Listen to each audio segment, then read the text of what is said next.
What is the source of magic? A lot of people would seem to sell you this idea that magic is some kind of fashion statement, something you need a lot of items for. But the truth is, magic comes from the planet.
I don't know if you can hear this for the wind. It's a bit sunny July in Britain. Can you hear this? I don't know where I look. It's focusing on the stone. I know who the real star is. Yeah, it's definitely the rock. So I came out, it's quite a long drive to come all the way out here to a stone that was recommended to me, a stone circle. So I've come all the way out to Barbrook Stone Circle because I wanted to get away from it all for a while. Shall I focus on my face? Come on.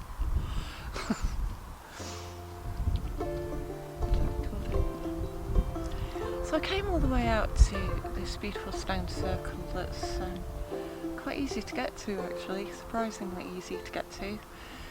And this is Barbrook, and I seem to have the place to myself. So I've come here to absorb this lovely spiritual energy, which luckily no one else is here because the weather's quite grey. Dull. But I wanted to speak a little bit about the magic of the earth. What is the source of magic? A lot of people would seem to sell you this idea that magic is some kind of fashion statement, something you need a lot of items for.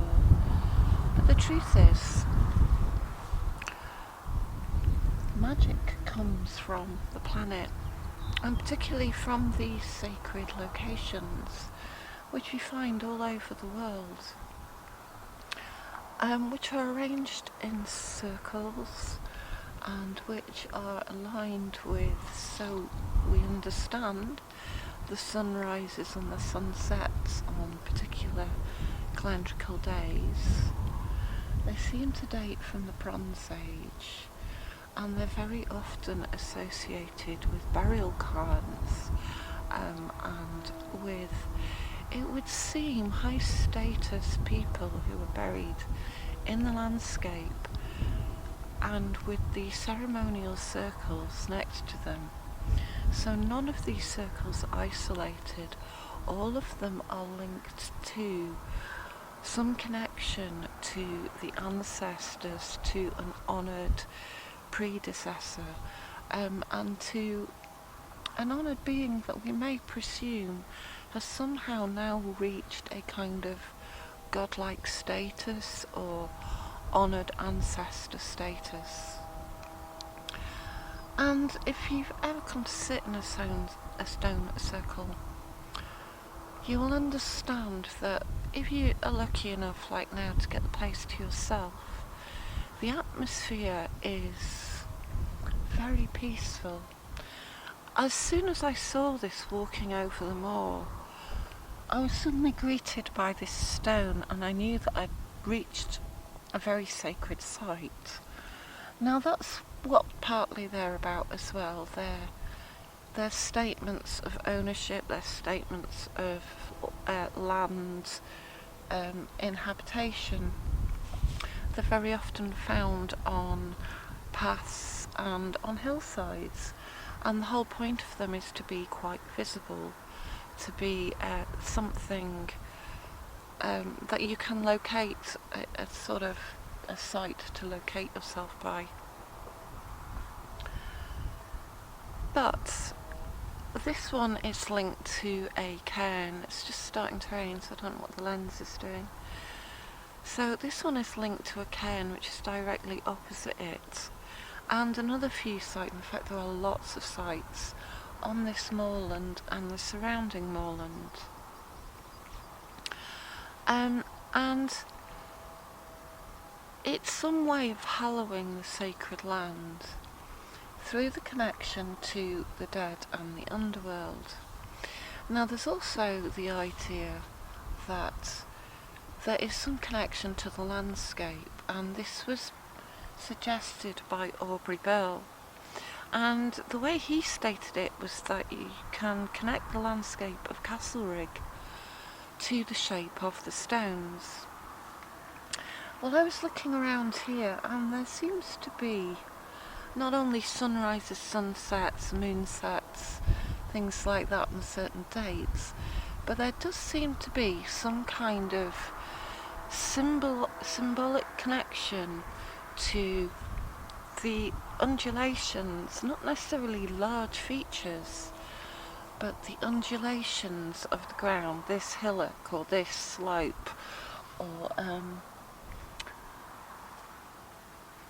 some kind of something you can set your sights on in another part of the landscape. For example, I'll show you around. This is a fairly flat landscape, and it seems that the whole stone circle is orientated this way, which is towards other monuments. This way is also the rising and setting of the sun.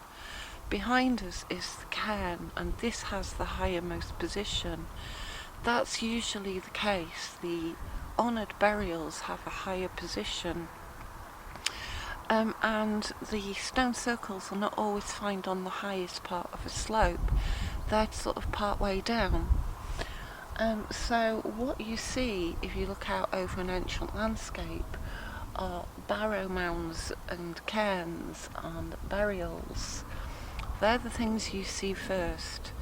The ancestors, those who have lived on this land before, who may presume are now guardians of this land. So here we go back to, where does magic come from? Magic comes from this planet, from these monuments, from whatever they were doing, whenever they were doing it, to 4,000 years ago, 6,000 years ago. Some even go back even further. And all over the planet, as I say, these monuments are tied together. It's also been suggested that they are tied by straight tracks and by energy lines. Now, some people would deny this, saying that if you put enough locations together, you're bound to be able to draw a straight line between them. But what is undeniable is that many old straight tracks ran between them too. So this is more than just a supposition. There is some basis in these old ancient trackways. The idea that these trackways were actually energy pathways came along later, was suggested by a viewer over Atlantis, Jean-Michel, and he was the first one to suggest that these sites were held together by vast knowledge of sacred geometry. And if you've ever read A View Over Atlantis, it's a fascinating book. The geometry that he points out is amazing and makes us feel that these ages of ignorance weren't ignorance at all. In fact, they just saw things entirely different to the way we do. So it's very good to go and visit some of these sacred sites and to work a little bit of your own, I was going to say magic, but it is working magic. You just need to be affected by the location. So another thing that is quite amazing about stone circles is that they usually have one leading stone, one stone that is larger than the others, or somehow an outlying stone or an outlying feature that leads into the circle. Now, I found out recently that in Germany the larger guardian stone is called something like das Wächterstein or the Watcher Stone. In England we tend to call it the King's Stone. Now, that may think that the guardian is male, but in some circumstances, like at Long Meg, she is a female stone. So let's not forget that there can be stones of not only kings and ancestors, perhaps, who were male, but also powerful females of the community and powerful female energies over a circle. Now, the idea of a Wächterstein, ein Wächterstein, das Wächterstein, a Watcher Stone, is that it is a guardian. And I saw a lovely little article which I translated from German on Google, and it said that you can set up a Watcher Stone in your area. Stones are very good at being guardians of a place. They just need permission to do so. And so if you're thinking of putting a large stone, say in your garden or in your home, you can ask it to be the Watcher Stone, the guardian of the place. So it's always best to approach the guardian, the Watcher Stone, first before or as you enter any site. And the way this site is laid out here is that you have to come past this stone to reach that cairn. So you have to approach this stone first. And then when you approach a stone circle, it's a very good idea to move around the circle before you can start really understanding the energies of it, and to move around clockwise to kind of activate the circle. Also here there is a cairn, and obviously it's very natural to approach the circle first and then to walk around the cairn as well.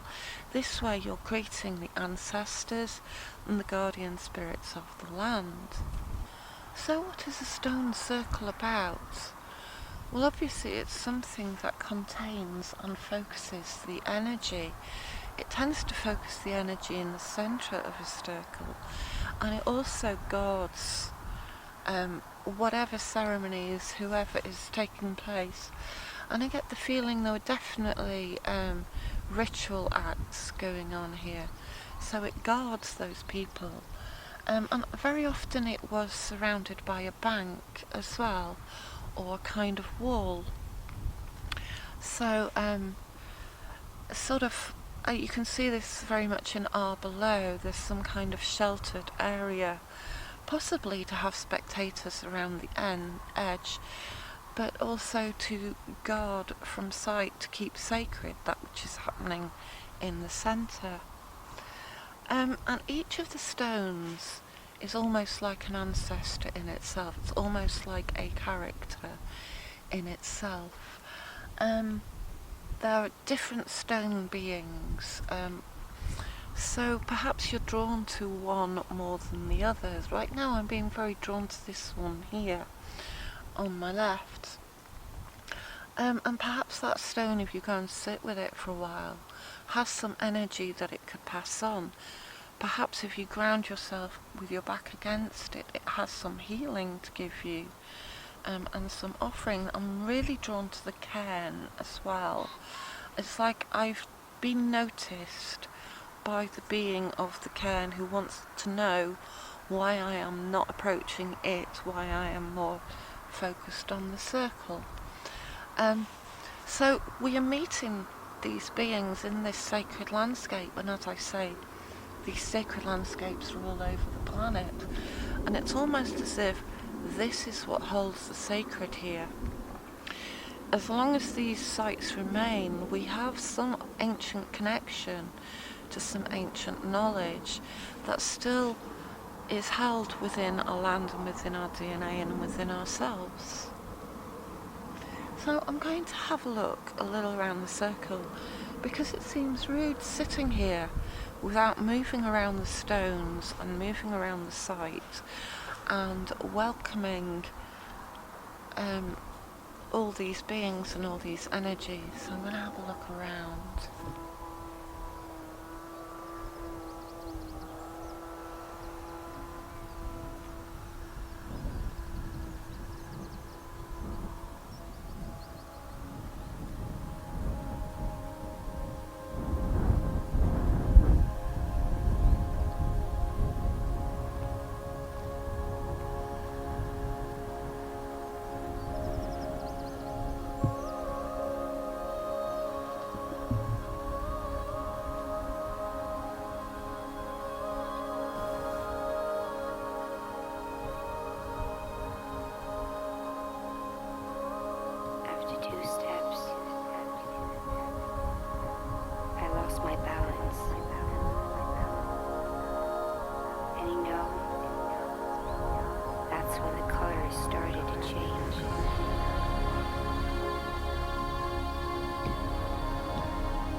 So this is the stone I'm really drawn to, and it seems to me that it seems to relate to that hill over there. It's that cable edge, and to that moorland.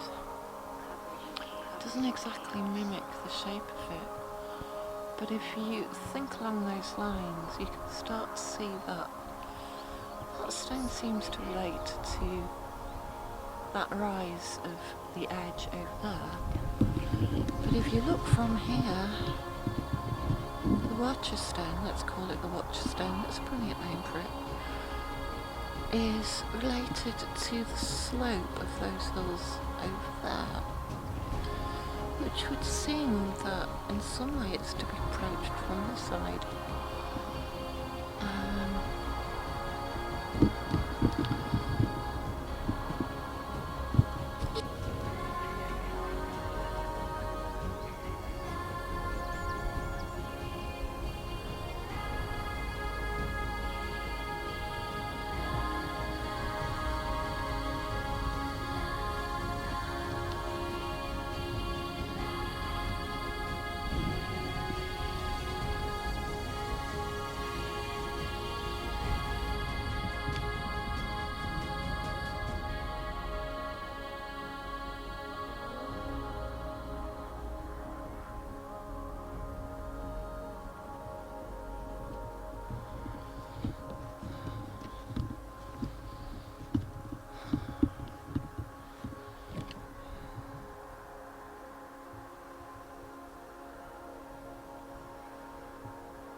So right over there on the horizon, and we're lucky enough to have a bright day today, although I'll have to go and get my zoom. Right there on the horizon, that is Minginglow, which is another ancient Neolithic burial site, even older than this site. And you can see how it dominates the landscape, and it actually has a path that leads from Minginglow to Gib Hill or below, running alongside it, which is a Neolithic trackway. And so yeah, from over here, from this cairn, we can look directly onto the ancestors over there in that land, in that cairn.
I should leave as I'm definitely hugging the circle. I've been here for about an hour and it's absolutely, I feel so peaceful now. I feel like the guardian on the hill told me to have a look over there, and there was Minginglow, and that it was protection of the land, of a sacred god, a sacred king over different areas of land, but kinship between them. Of course, this creating a circle is where witches take their magic circles from. And witchcraft these days, it's a lot of, I mean, there's a lot of information there, but really people talk about their witch unboxings and their witch shop hauls, and not enough about this connection to these ancestors, to these powerful stones. They charge like batteries, and they hold earth energy, and they can release it slowly. They hold the energy of certain moon and sun energies at certain times of the year to be released slowly. It's almost like they're clocks in a way that we don't understand clocks. So just a few thoughts there on how to work with the land, with the energy of the land, and never forget it's the ancestors that are important. Places like Doltor, there were actually burials in the middle of the circle, as well as very often being cairns around the edge. So when we look for these places, we're looking for the ancestors and the womb that holds that energy for rebirth. Anyway, it's been a very lovely and pleasant afternoon, and I hope you've got something from this. So thanks for listening, and if you've got any comments about, that's my coffee falling over. I keep pouring it on the ground. It's definitely, it wants some coffee. There we go. So if you have any comments about earth energies or your experience in stone circles, then I'd love to hear them. I hope that you got something from this video, and I keep being drawn to that cairn over there. It's so beautiful with your back to this stone. So I hope to speak to you all again next time. See you soon. Bye.